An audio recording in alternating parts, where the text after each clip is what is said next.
Tokyo 2020 was seen for many as symbolic of the battle between world superpowers China and the US. That led to some interesting displays from Western mainstream media, which aimed to either paint China's success as somehow nefarious, downplay its success, or both. In the end, the final gold tally was very close, with the US taking top spot with 39 gold medals, congratulations, and China just behind on 38, good job. Now, typically, medal tallies during the games favour the team with the most golds to determine first place. But whenever China was ahead, certain news agencies decided to change the rules and list first place as whichever team had the most medals in total.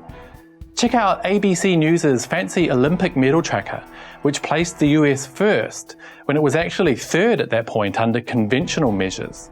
Interesting. When China's lead was too obvious to ignore, other Western media decided it was time to downplay China's success, like the Washington Post's Paul Musgrave, who rabbited on for about 1,600 words about how he's decided Olympic medals no longer show off any given nation's cultural power. Isn't it interesting how some people like to change the rules when it looks like things aren't going their way? The Financial Times agreed in an article aptly titled, "China's sporting success at Tokyo 2020 is tinged with politics," where they argued that excess nationalism may overshadow its achievements. Check this out. 2 Chinese medalists even kissed the Chinese flag after they won gold and silver. Oh my god. The article goes on to say, the Communist Party has built a formidable sports program around success in the Olympics, which it sees as an important source of national pride and international legitimacy. Firstly, the use of the term Communist Party here is disingenuous and designed simply to paint China's efforts with a sinister light. You don't ever see Western teams described based on the political entities running certain countries and regions. So in this regard, it's actually the Financial Times who are politicizing China's success. No one described the US team using the Democrats as a moniker, and we didn't see New Zealand's team in any way described as Jacinda Ardern's team. Secondly, since when has Olympic success not been a vehicle for national pride and international legitimacy? I'm from New Zealand, a small country of nearly 5 million. Every single Olympics is used as a way for us to not only feel proud on the world stage, but to beat out our trans-Tasman rivals, Australia. Every single year, New Zealand media will talk about how New Zealand, despite being small, punches above its weight at the Olympics. Check out this headline from one of New Zealand's top news channels, which literally uses that exact term. We also use a different medal tally to make New Zealanders feel better about how we do in the Olympics. The per capita medal tally, which looks at a country's population and medal take. Here you can see New Zealand was 5th overall when judged by population per medal, and an impressive 3rd overall using population per gold medal.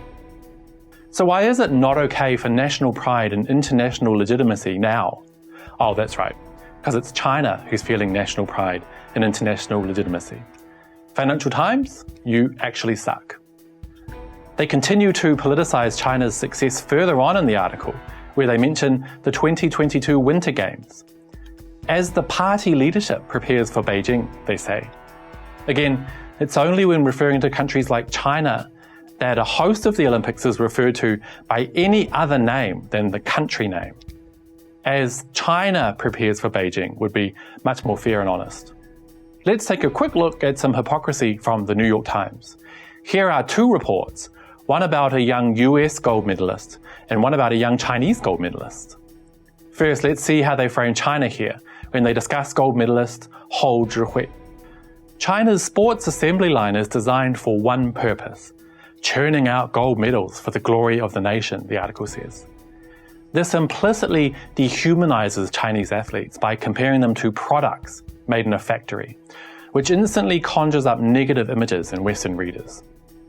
The article continues with a reference to Beijing's sports czars and mentions how a giant Chinese flag covers the wall of a Beijing training center, reminding lifters that their duty is to nation, not to self.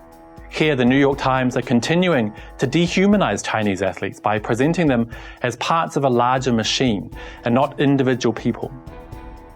Back at home, sports officials redoubled their efforts, even if a growing number of middle-class parents were unwilling to give their children to the state for grooming as athletes. Clearly, the entire article paints a dystopian picture of Chinese sporting success, suggesting that athletes are the products of an assembly line and that they're groomed by the state. Now let's take a look at the New York Times article on US gold medalist Sunisa Lee. Lee wasn't training just for herself, the article says. She went to the gym every day for all the first-generation Americans who wanted to achieve success when their parents had come to the United States with nothing. So Lee herself said her grueling Olympic journey wasn't just for herself as an individual, and that it was to show immigrants that they can achieve success.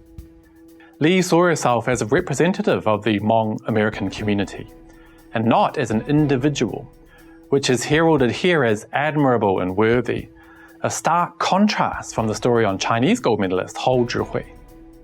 Anyway, this episode could literally go on forever, so we better end it here for today. See you all next time.